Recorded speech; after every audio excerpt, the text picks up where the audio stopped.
But imagine if God had come to you and said, there is this magnificent person needs to be born for 19 years. Would you please be the mother of this child for 19 years? What would you say? I was sure she would say yes. She said, absolutely not.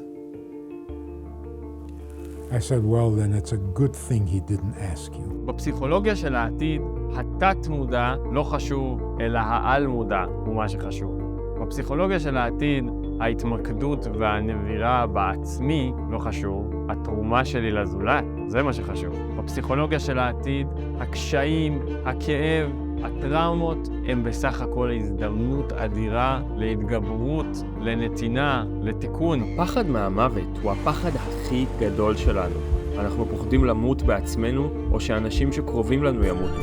תרבויות עתיקות עשו הכל כדי לתקשר עם המתים, בגלל שהמוות היה דבר אפל, סופי ומלא באי-ודאות. הפסיכולוגיה המודרנית מגדירה שהפחד מהמוות נמצא בתת המודע שלנו ומהווה את השורש לכל הפחדים והפוביות. האם יש דרך להתמודד עם הפחד למות? אני אלעד בן אלול, וברוכים הבאים לפסיכולוגיה של העתיד.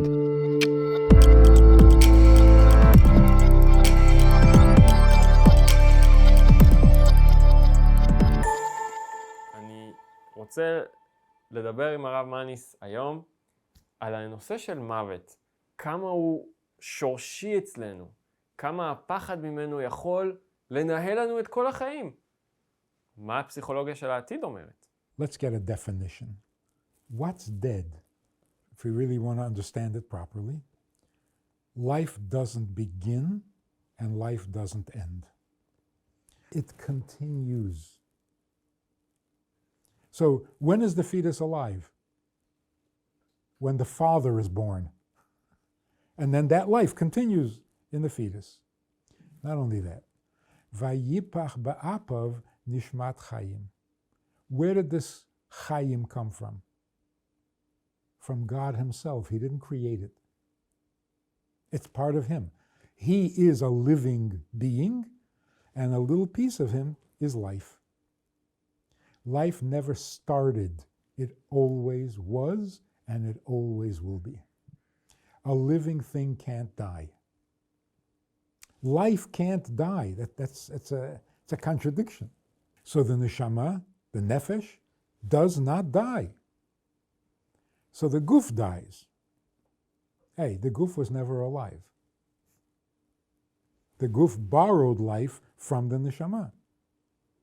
So to say the guf died? Not really. It was never alive.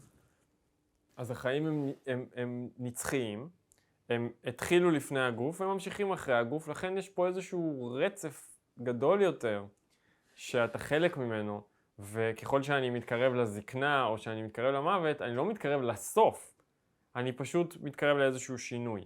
אבל בכל זאת השינוי הזה, ההיפרדות הזו מהגוף, ומכל מה שסובב את הגוף, וכל האנשים שקשורים אליי פה בעולם הזה, והתענוגות שקשורים לעולם הזה, היא בכל זאת אולי, גם אם אני מקבל את זה שזה לא סוף היותי, גם אם אני מקבל את זה שהחיים שלי ממשיכים, יש פה עדיין אולי פרידה שמאוד קשה לי לשאת. Yes, like going overseas.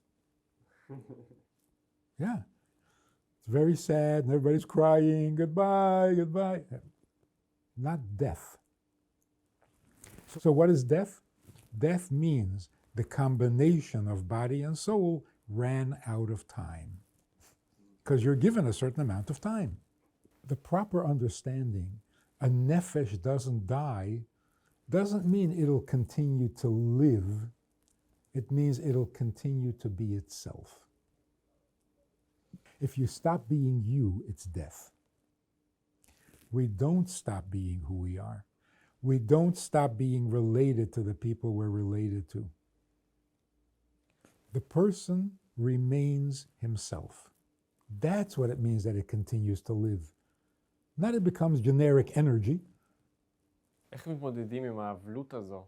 דווקא ההבנה שכן, הוא נמצא והוא עדיין הוא, ויש אותו, אבל לי אין אותו. Yeah, but it's a big difference. It's a huge difference. When your father is home, you talk to him. When he's at the office, in the olden days, call him on the phone. When he's overseas, you have to write him a letter. Airmail. So the style of communication changes, but there is someone to talk to communicate with. Let me tell you an incredible story. I flew to Argentina to speak. When I got there, I was so miserable from the flight. It was bad. I'm expecting that the shliach picks me up, the shliach in Argentina, takes me to the hotel. He says, there's a woman who had a terrible tragedy and she's very depressed, doesn't want to talk to anybody, but she agreed to talk to you. So we're going to stop on the way to the hotel. We're going to stop at her apartment and you'll talk to her. I was very upset. You made an appointment, you didn't ask me, you didn't warn me, and it has to be on the way to the hotel, it can't be tomorrow? I was really upset. But she's waiting. So you have to go. We go, and I can tell you this woman was not among the living. There was no life in her. Her voice was dead. Her eyes were dead. The room felt like death. She hadn't left the room in 6 months. And so she tells me what happened. 19-year-old son died in a car accident. Then she tells me how great this boy was. Such a good person, such a kind person. What am I going to say? So I said, boy, that's a great kid. He was such a good person. And you had him for 19 years. She looked at me like, are you crazy? So I said, it's the shock, the surprise that is so hurtful, so damaging, so depressing. But imagine if God had come to you and said, there is this magnificent person needs to be born for 19 years. And God asks you, would you please be the mother of this child for 19 years? What would you say? I was sure she would say yes. She said, absolutely not. I said, well, then it's a good thing he didn't ask you. Wow. The tears opened up. She started to sob like it's been waiting 6 months. And after 20 minutes, she was alive. She came back to life in front of my eyes. It was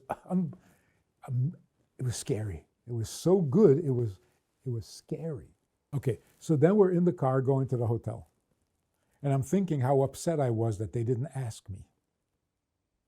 And I realized if they had asked me, I would have said absolutely not. And it would have been the wrong answer. It's so good they didn't ask me. Because that experience, wow. I wouldn't give it up for anything. So I decided, anytime I'm asked to do something, my answer is yes. מדהים. 15 years later, I'm invited to speak in Mexico. Okay. I land in Mexico. Guy picks me up. We're driving through this terrible, terrible traffic. You can't move. Going to the hotel. And all of a sudden the driver says to me, this is not Argentina. I'm taking you straight to the hotel. He had heard the story. I said, wow, that's nice. Thank you very much. He says, at the hotel, there's a couple waiting for you who had a terrible tragedy. And they won't talk to anybody, but they agreed to talk to you, so you'll talk to them. I was not happy. Can't wait another hour, can't wait. No, they're going to the airport. Now is the time, now. Okay? I come in, this beautiful couple, young. Their tragedy was that they had a 6-year-old daughter who died of an aneurysm, which means like instant death. And they weren't home when it happened. They are so angry. They are so hurt. They used to put on tefillin, no more. He used to be Shomer Shabbat. No more. In fact, they want to leave the community. He said to me something really amazing. He said, you know why I'm so angry at God? Because I love him and he stabbed me in the back. They showed me a picture of this little girl. I almost fainted. Like an angel. I knew everybody already told him everything there is to say, so I had to say something ridiculous, right? So I said, has your daughter spoken to you yet? Visited you? He was a little surprised. He says, yes, twice. I said, what did she say? She didn't say anything. She smiled to let me know that she's okay. I said, why do you think she had to come twice? I think it's because she's 6 years old and she needs her father. And you abandoned her because you became a mourner instead of a father. She's 6 years old. She needs her father. What are you doing to her? It's her fault that you're not keeping Shabbos anymore? It's her fault that you're miserable? It's her fault that you're not putting on tefillin anymore? She doesn't need this. She needs you to be her father. So what are you doing for her? In other words, the relationship never changed. She's still a 6-year-old girl who needs her father. But you changed. You became a full-time griever, a full-time mourner. Hey, go back to being a father and take care of your daughter. It's amazing. In 15 minutes, he said, should I put on the tefillin here or wait till I get home? Then I understood why in Argentina, what I said started the tears and the healing. I asked her, if God would say to you, I have this child, would you be its mother for 19 years? She said no. And that shocked her. A mother says no to her child? In other words, it brought back her mother identity, her mother relationship. She had stopped being the mother. She became the angry mourner. Now that I said to her, wait a minute, this is how you treat your child? You say no to him? Whoa. So the life that continues is not a generic, unidentified, it's your child, it's your son, it's your husband. Why are you quitting when they need you the most?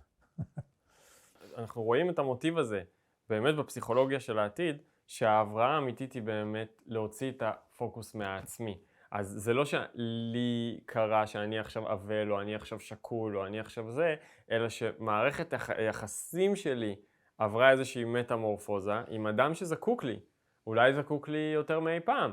וברגע שאני אהיה עדיין חלק מהמערכת היחסים הזו, זאת אומרת, אני עדיין אהיה מחויב להבין למה הוא זקוק לי. אפילו שהוא עכשיו אולי בגן עדן, יש עדיין פעולות מסוימות שהוא זקוק שאני אעשה פה, אז זה ממילא גם יקל הרבה יותר על האבלות.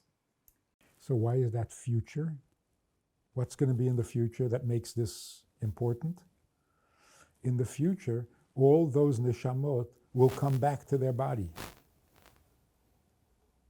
Because they're still characters, they're still people. Hem halchu, and the same way that they went, they're going to come back. They didn't stop existing. It's not over, it's not finished. Not even the body, because that neshama wants to come back to its body. That's the love of life. The love of life is the neshama wants to be in a body. בתפילת העמידה אנחנו אומרים, ברוך אתה השם מחיה המתים. אז מתי זה יקרה? זה יקרה. So you have to say that it's a process that's already happening. It already started. If you want to know what life is, you have to know that the dead are coming back.